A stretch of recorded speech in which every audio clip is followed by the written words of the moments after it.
NEC's home console was barely a blip on the 16-bit radar, but what it did well was put games on something that looks like a credit card and play them portably with the Turbo Express. I am the Game Collector, and this is Second Opinion Games, and today I look at my top 10 TurboGrafx 16 games. Now, because I had the Turbo Express and not the TurboGrafx 16, I'm only going to talk about the North American hue cards that I could play on that system. So let's start the list now.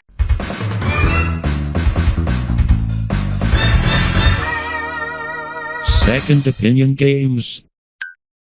World Court Tennis just missed my list, but I thought I would bring it up because how unique it is. Sure, it's an average tennis experience, but what it does have is a full-fledged RPG story mode built into a freaking tennis game. Some king tells you to go out and save the world from evil tennis players, I guess. And then you travel through the overworld map where people challenge you to a game of tennis. This is hilarious on every single level. If you win, you could earn more money to upgrade your gear to make you a better tennis player, and eventually you'll save the world or something like that. I really love this game, and I think everyone should just give it a try.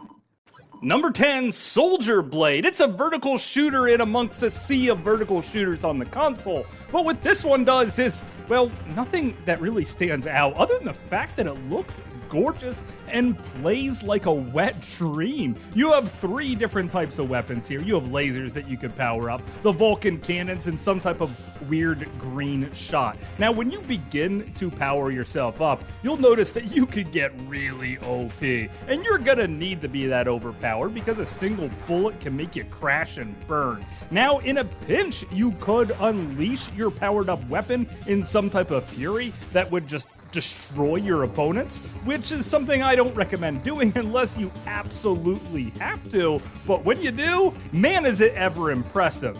And just playing around with these mechanics is what makes the game a whole lot more fun than what it actually should be. And on top of it, it's really fast moving with tons of sprites on screen at any given time. It's a no-brainer to anyone who loves shmups.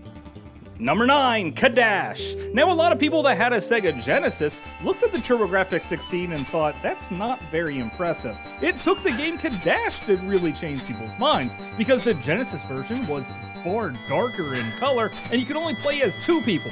In the TurboGrafx 16, you could play as all 4 people that were also in the arcade version of the game. Also, Working Designs did the localization here, which means they have their own typical sense of humor. But this was one of their first games, so they don't add in a whole lot of their crude jokes like they do some of the others, but that also means this game is super expensive today. Is it worth it? Well, darn right if you want something good to play. Now, this is a hybrid game. It's a bit of RPG mixed in with side-scrolling action experiences, which means that it's a quarter muncher. You're gonna have to level up a lot in the very beginning of the game before you even stand a chance on making it through.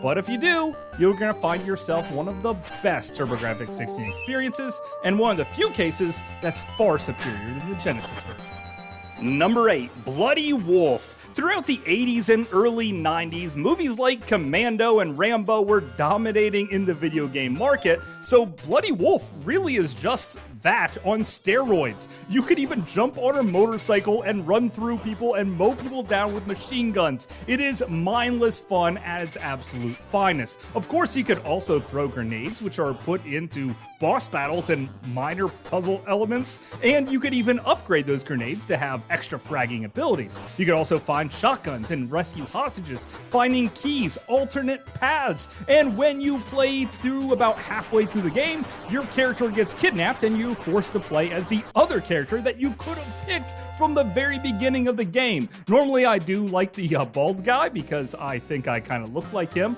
Yep, just as masculine and awesome and fire machine guns just like he does. And this game is a terrific time for over-the-top, crazy arcade action. Number 7, Summer Assault, or I like to call it that murder slinky video game because you essentially play as a slinky trying to work your way through a maze. Now, it's not going to be easy because the time constraints here sometimes get pretty darn tight. And then when you get to the end of the level, you also have to fight a boss battle. Now these are based off of the signs of the zodiac, and at the beginning of the game you could put in what your birthday is. Depending on what your zodiac symbol was, depends on how easy that boss battle itself is. So it could throw power-ups at you if your birthday falls on Taurus, for example. So what you want to do is play through the game, and if there's a boss that's giving you a whole lot of problems, well then that's the one you want to make it your special birthday in order to breeze your way through the game. When you come to the end boss though, they are gonna kick your freaking butt. This Murder Slinky video game is one of the most unique experiences on the TurboGrafx, and it's made by Atlas, which means it's also super expensive. Just like the majority of TurboGrafx 16 games tend to be these days. And it also happens to have a really well hidden minigame that even the one guy on YouTube that reviewed every single TurboGrafx 16 game didn't even talk about at all. If you have the guts to sit down and play this one, well then you're gonna find yourself having a great time as a murdering slinky. Number 6, Pac-Land, a faithful arcade port right down to how it controls. You see, in this game, the D-pad actually jumps, and the 2 buttons are for moving right and left. In the arcade, that's what it was just set up as, 3 buttons, and it was a total quarter muncher because not many people could wrap their head around the control scheme itself. It also seemed quite floaty in its controls in general, but what you got here was a really beautiful game, and a side-scrolling platformer involving Pac-Man. This actually went on to inspire the very first Super Mario Bros. Game, and even though you might think it looks like someone made this in MS Paint, this looked absolutely beautiful at the time. Of course, the ghosts are here and you're trying to dodge them unless you pick up a power pellet, and then you could eat them for some big points. You could also jump off springs and then tap the button as fast as possible to get to the other side, and if you don't, well, you fall in the drink and die. If you do happen to make it to the end of the level, you'll set free a fairy who grants you magical boots that lets you run backwards through the level in a shorter form.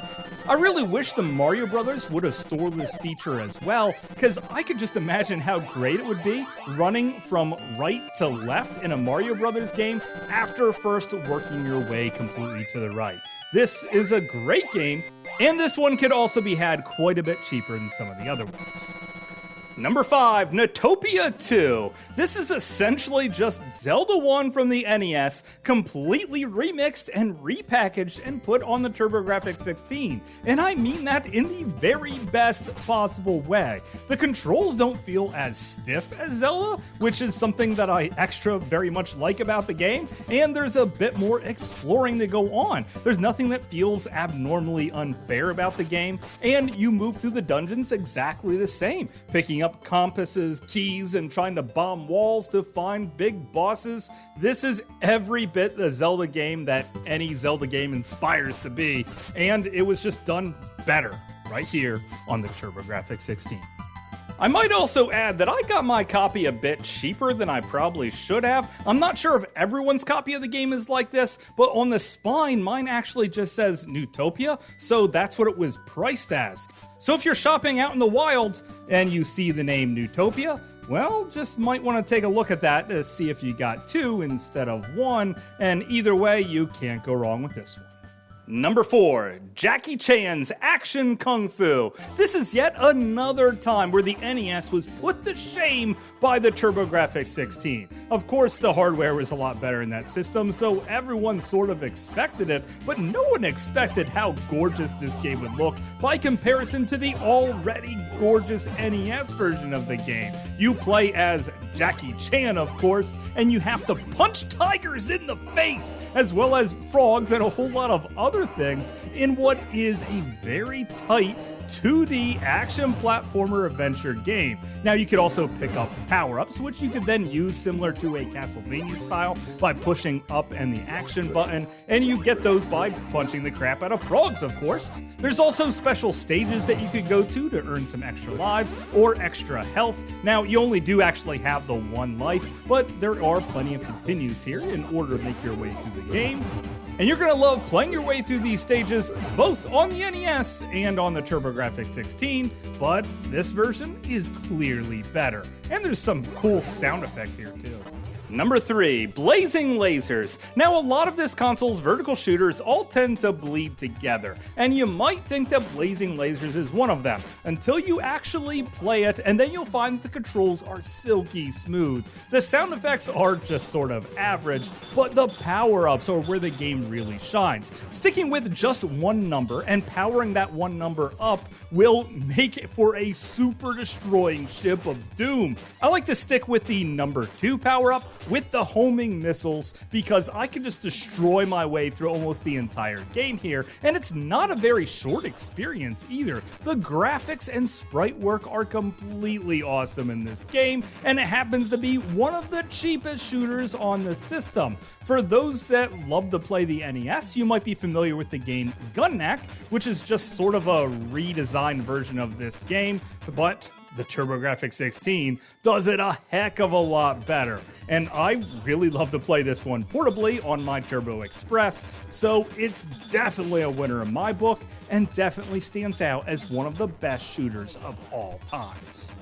Number 2, Bonks Revenge. Now, every console needs a mascot, and the TG16's mascot was this cute little caveman named Bonk. The first game was really impressive, but you see, the TurboGrafx had itself an identity crisis. It had two 8-bit processors, so it wasn't a real 16-bit machine, which means most of the games looked like it wasn't up to snuff with the Super Nintendo and the Sega Genesis at the time.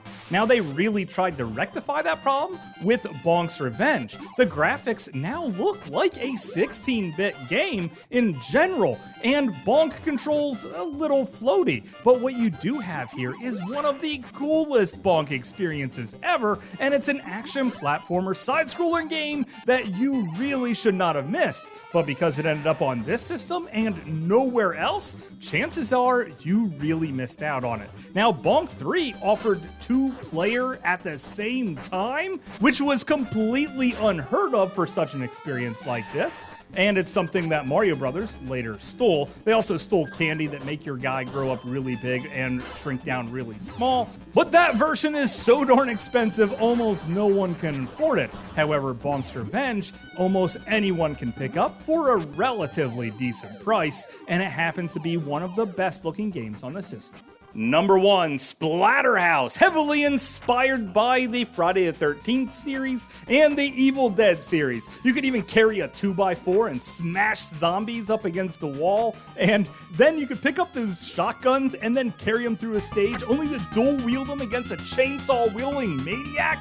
This game is so bloody gruesome and gory, and that scene with the mirrors, and then you see the character in the mirror, and you just know one of them's gonna pop out at you, but they make it wait so freaking long that it pop out that you freaking jump. In one of the first times I was actually horrified to be playing a video game ever in my entire life. This was definitely one of the coolest games that was ever made, and you could only play it on the TurboGrafx 16. Or in the arcade, if they had the balls enough to even carry it. Now, later sequels would come out on the Sega Genesis, but I don't think they're anywhere nearly as good as this TurboGrafx 16 title, and that's why it goes down as my number 1 must-have best pick for the system. But of course, that's just my opinion. Thanks for watching.